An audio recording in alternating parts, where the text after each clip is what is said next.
अस्सलाम वालेकुम नाज़रीन, मुज़म्मिल सरवरदी के ऑफिशियल यूट्यूब चैनल के साथ मैं हूं मुज़म्मिल सरवरदी। उम्मीद है आप खैरियत से होंगे।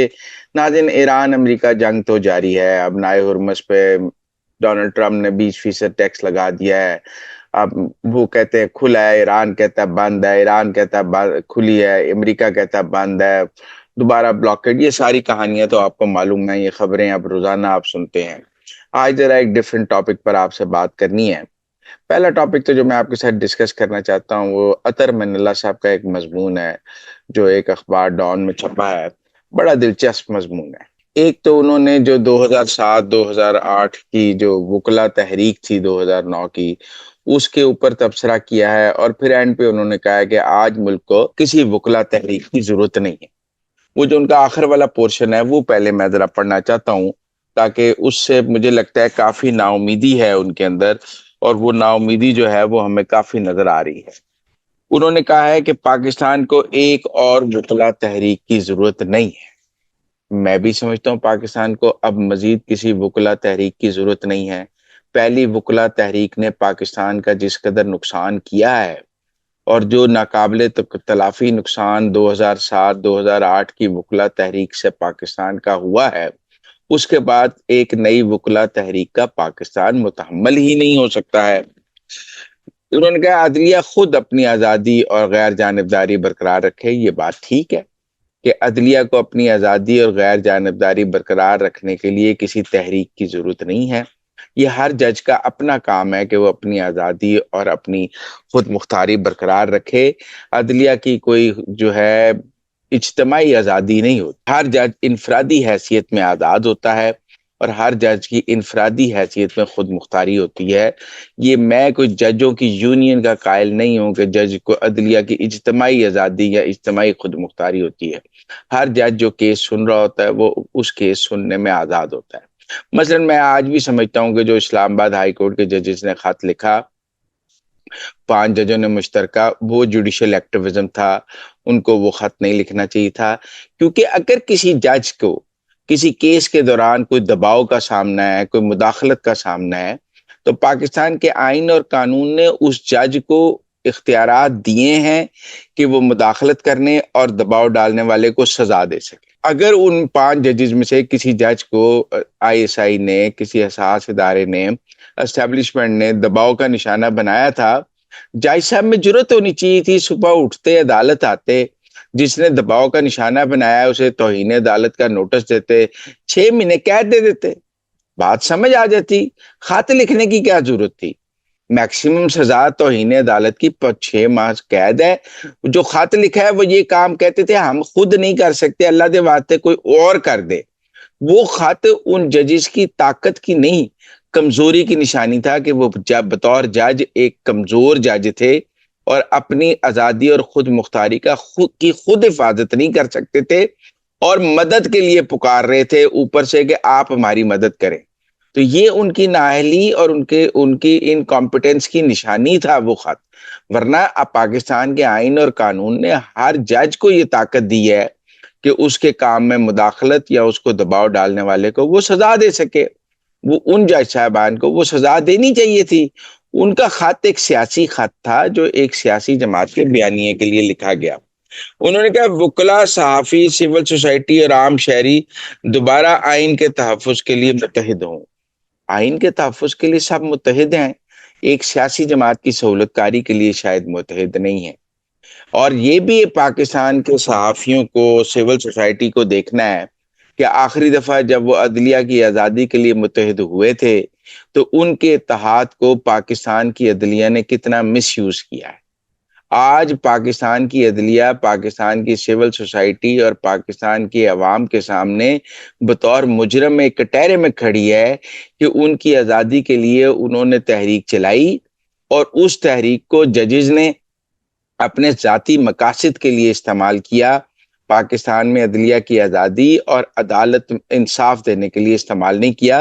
लिहाजा मैं समझता हूँ कि 2007-2008 में जो अदलिया तहरीक के बाद जजेस का किरदार था, जिसमें अतर मनल्ला साहब का भी किरदार था, उसने पाकिस्तान में जो है अदलिया को ही कमज़ोर नहीं किया, जजेस की साख को भी बहुत कमज़ोर किया है।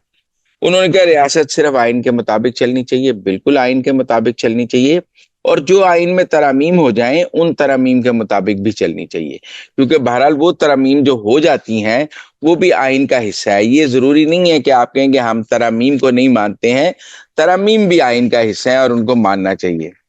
अब वो कहते हैं अवाम की मर्जी और वोट का एहतराम किया जाए, बिल्कुल अवाम की मर्जी और वोट का एहतराम होना चाहिए। अतर मन्नल्ला साहब 2018 में जज थे, धांधली हुई, उन्होंने अवाम के वोट का और मर्जी का कितना एहतराम किया, कितना वो खामोश रहे, कितनी उन्होंने उनको याद आई। ये 24 में क्यों याद आई, 18 में चूंकि उनको अपना कैरियर बहुत अजीज था तो वो कैरियर के लिए खामोश रहे। ये जो सिलेक्टिव है ना कि जब आपका दिल चाहे आपको आइन याद आ जाए, जब दिल चाहे आप आइन छोड़ दें, ये भी कोई ठीक बात नहीं है। तो उन्होंने कहा कि अब उन्होंने कहा 2007 की वकला तहरीक अवाम की तहरीक बन गई थी, वो वकला की तहरीक नहीं रही थी। आज ऐसी तहरीक इसलिए नजर नहीं आ रही क्योंकि वो अवामी इत्तेहाद, आज़ाद मीडिया और मजबूत सियासी इज़्म और आइन की मौजूद नहीं है। देखिए 2007-8 की वकला तहरीक जो है ना, वो एक दफा चल के ठुस हो चुकी थी। उसको जिंदगी दी, उसको जान दी नवाज शरीफ ने, नवाज शरीफ के लॉन्ग मार्च ने। अतर मिनल्ला साहब, तहरीक इंसाफ में इतनी ताकत और इतनी जान नहीं थी जितनी नवाज शरीफ के अंदर थी कि उसने अपने जजेस बहाल करा लिए। आप लोगों चूंकि तहरीक इंसाफ के सर पे सारी गेम खेल रहे थे, तो तहरीक इंसाफ के अंदर इतनी सियासी जान और इतनी नहीं थी कि वो आपके लिए कोई लड़ाई कर सकती। अतर मनिल्ला साहब ने और मंसूर अली शाह साहब ने सुप्रीम कोर्ट से रिजाइन किया 27वीं तरमीम के बाद। उनके रिजाइन के बाद एक अमूमी राय ये थी कि बहुत सारे इस्तीफे आएंगे, लेकिन लाहौर हाई कोर्ट से सिर्फ शमस मिर्जा साहब का इस्तीफा आया और किसी जज ने कोई इस्तीफा नहीं दिया।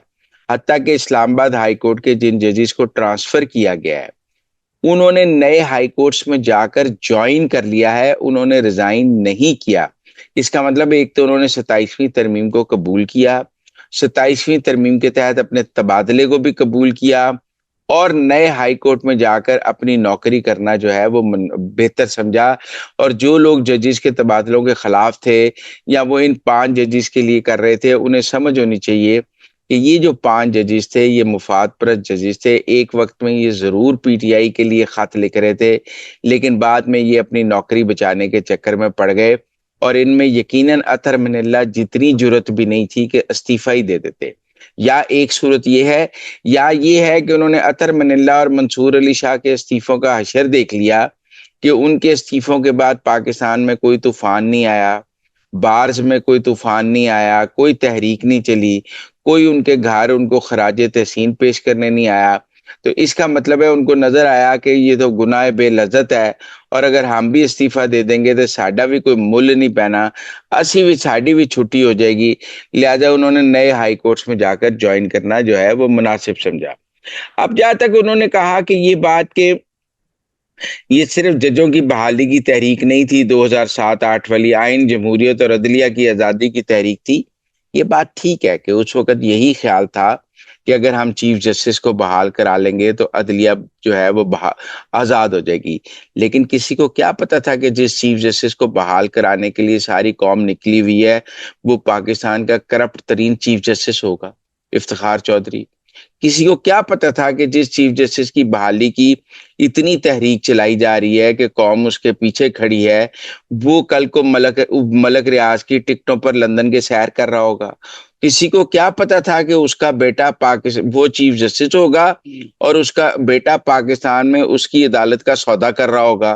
किसी को अंदाजा था कि हम इफ्तिखार चौधरी साहब को बहाल करा रहे होंगे और उनकी अदालत का सौदा उनका बेटा अदालत के बाहर बेंच लगा के कर रहा होगा और वो बहुत बेहिसी से ये सौदेबाजी जो है वो कबूल कर रहे होंगे और जो 5 स्टार मलक रियाज के पैसों से 5 स्टार होटलों में स्टे कर रहे होंगे और सैरें कर रहे होंगे और पैसे ले रहे होंगे और डीले मार रहे होंगे।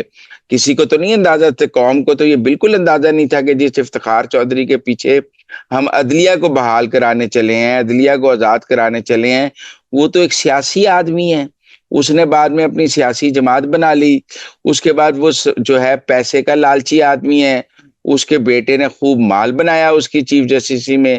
تو ہمیں تو پاکستان کی قوم تو یقیناً بہت ڈپریس ہے 2008-9 میں کہ اس وکلا تحریک کے بعد کہ اس کے نتیجے میں آج لوگ سمجھتے ہیں کہ پرویز مشرف کا فیصلہ افتخار چودھری کو نکالنے کا 100% ٹھیک تھا. انہوں نے جب ان کے اوپر کرپشن کے الزامات لگائے تو وہ بالکل ٹھیک تھے، کیونکہ بعد میں افتخار چودھری نے اس ملک کی عدلیہ اور اس ملک کے نظام کے ساتھ جو کچھ کیا ہے، پھر اس میں ریکوڈک والا معاملہ بھی موجود ہے جس میں پاکستان کو $6 بلین کا جرمانہ ہو گیا. تو کیا کیا کام افتخار چودھری صاحب پاکستان کے ساتھ کر کے گئے، اور کتنی توبہ کی پاکستان کے لوگوں نے کہ یار ایسے ججز کے پیچھے نہیں جانا جی، جو میرا مطلب ہے کہ صرف اپنے ذاتی مفاد کے لیے سارا کچھ کریں.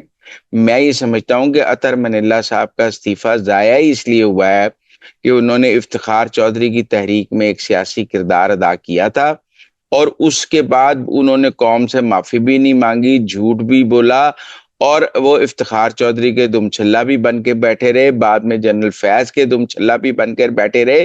تو لوگوں کو ان کا کیریئر پتا تھا کہ وہ مشرف کے وزیر بھی رہے، افتخار چودھری کے ڈرائیور بن کے یا اس کے کارکن بن کے، اس کی جیپ سے لٹک لٹک کر تقریریں کر کے، اس کے لیے ٹاک شوز کر کے وہ جج بن گئے. ورنہ ان کا جج بننے کا کوئی کرائٹیریا نہیں تھا، وہ ایک سیاسی جج تھے. وہ راتوں کو عدالتیں کھولتے تھے جرنیلوں کے لیے. یہی گلا پی ٹی آئی کو ان سے ہے، یہی گلا نون لیگ کو ان سے ہے، یہی گلا شوکت صدیقی کو ان سے ہے کہ وہ جرنیلوں کی نوکری کرتے رہے اطہر من اللہ صاحب پہلے دن. اب تو آج تو یہ بات بھی ثابت ہو گئی نا کہ افتخار چودھری صاحب کی تحریک کو جنرل کیانی کا آشیرواد حاصل تھا، اور جب جنرل کیانی کا آشیرواد حاصل تھا تو اطہر من اللہ کو بھی پتا تھا کہ ہم اس وقت کے DGI کی گیم کھیل رہے ہیں کیانی کی، اور اطہر من اللہ کو بھی پتا تھا کہ اس کے بعد کیانی آرمی چیف بن گیا ہے تو ہم آرمی چیف کی گیم کھیل رہے ہیں. تو وہ تو اس سارے سے تھے، اور پھر بعد میں وہ باجوے کی گیم بھی کھیلتے رہے، فیض کی گیم بھی کھیلتے رہے. تو اطہر من اللہ صاحب نے اگر کوئی مضمون لکھنا ہے تو اپنی جرنیلوں سے دوستی اور کہانیوں پر لکھیں کہ میں کس کس جرنیل کے لیے کیا کیا کام کرتا رہا، میں نے کس کس جرنیل کے لیے عدالتیں کھولیں، کس کی کیا سہولت کاری کی، اور پھر میری تحریک انصاف کے ساتھ محبت کی وجوہات کیا تھیں، اور ان وجوہات کی بنا پر میں نے کتنی تحریک انصاف کی خدمت کی، کتنی عمران خان کی خدمت کی. جب تک میں چیف جسٹس اسلام آباد ہائی کورٹ رہا، اسلام آباد ہائی کورٹ عمران خان کے لیے ایک آشرم کی طرح تھا جہاں سے لوٹ سیل لگی ہوئی تھی ضمانتوں کی اور سزاؤں کے ختم کرنے کی. تو اطہر من اللہ صاحب کا مضمون بڑا دلچسپ ہے. کچھ تو مجھے لگتا ہے کہ بہت ہی ڈپریس ہیں اس مضمون سے، مجھے نظر آیا وہ انہیں لگا کہ ان کا استعفیٰ بھی ضائع ہو گیا ہے، ان کا کیریئر بھی ضائع ہو گیا ہے. وہ آج کسی نہ پی ٹی آئی ان کو اون کرتی ہے، نہ دوسری طرف کوئی ان کو اون کرتا ہے، نہ جوڈیشری میں کوئی اون کرتا ہے. گھر بیٹھے بیٹھے کافی بور ہو رہے ہیں. وہ کام کوئی کرنو ہے نہیں، پینشن بہت زیادہ ہے، پیسہ بہت ہے، کروڑوں روپے لیتے انہیں استعفے پہ بھی ملے ہیں، استعفیٰ دینے پہ بھی. تو میرا خیال ہے فضول وقت ہے ان کے پاس بہت زیادہ، جس میں سے کچھ وقت انہوں نے جو ہے لگا دیا ہے یہ مضمون لکھنے پر اطہر من اللہ صاحب نے. لیکن ان کی بات ٹھیک ہے کہ آج بار ڈیوائیڈڈ ہے. آج پی ٹی آئی جو ہے، جو کام نون لیگ نے عدلیہ بحالی میں افتخار چودھری کے لیے کیا تھا وہ کام تحریک انصاف منصور علی شاہ اور اطہر من اللہ کے لیے نہیں کر سکی. یہ کمپیریزن بالکل ٹھیک ہے. جس طرح نواز شریف نے سنگی پر نو رکھ کے افتخار چودھری بحال کرا لیا تھا لانگ مارچ سے، تحریک انصاف منصور علی شاہ کو چیف جسٹس نہیں بنوا سکی، اطہر من اللہ کو ابھی کیریئر نہیں بچا سکی. اس لیے یہ دونوں جو ہیں ان کا گلہ کوئی نون لیگ سے تو بنتا نہیں ہے. جنہوں نے اپنی اننگ تحریک انصاف کے ساتھ کھیلی، ان کو تحریک انصاف سے ہی گلہ ہونا چاہیے، اور تحریک انصاف ہی ان کی مجرم ہے، اور تو کوئی ان کا مجرم نہیں ہے. تحریک انصاف ان کی مجرم ہے جس نے ان کو استعمال کیا، اور جب ان کی قربانی ہو گئی تو وہ ان کی قربانی بچا نہ سکی بلکہ ان کو سسٹم کی نظر کر دی. جہاں تک ایران امریکہ جنگ کی بات ہے، برطانیہ نے پاسداران انقلاب پر پابندی کا اعلان کیا ہے. مجھے لگتا ہے ایران کے گرد گھیرا تنگ ہو رہا ہے. مجھے لگتا ہے ایران کے گرد جو ہے اب دنیا کی ساری طاقتیں آبنائے ہرمز پر ایران کے خلاف کٹھی ہو گئی ہیں، اور ایران جو ہے اس کے لیے اب مشکلات کا اضافہ ہوگا. میں ایران کے لیے آگے آسانیاں نہیں دیکھ رہا، میں ایران کے لیے مشکلات دیکھ رہا ہوں. یہ درست ہے کہ ڈونلڈ ٹرمپ نے بھی آبنائے ہرمز پہ 20% جو ہے ٹیکس لگا دیا ہے کہ ہم جہازوں کو سیکیورٹی دے رہے ہیں تو لہٰذا ہم 20% ٹیکس لیں گے، جس پر ایرانین نے کہا ہے ہم اس سے کم لیں گے۔ لیکن مجھے لگتا ہے نہ ڈونلڈ ٹرمپ 20% لے سکیں گے، نہ ایران لے سکے گا، لیکن ایران کا کافی نقصان ہو جائے گا۔ اور اب جو ایران کی جو کو MOU سے جو طاقت ملی تھی وہ اس نے لگتا ہے کہ یہ آبنائے ہرمز کی رٹ پر ضائع کر دی ہے۔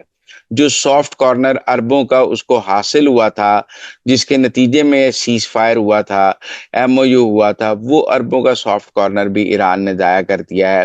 اور اس کے نتیجے میں جو ہے ایران جو ہے وہ ایک دفعہ پھر تنہا ہو گیا، اور وہی سچویشن آ گئی کہ اب سارے عرب بھی کہتے ہیں کہ پہلے ایران دا مکو ٹھپو پھر آگے کوئی بات کریں گے، ہم جو سہنا ہے سہ لیں گے۔ کوئی 10 سال ایران کے ساتھ لڑا نہیں جا سکتا، یہ 2 مہینے ضرور لڑا جا سکتا ہے۔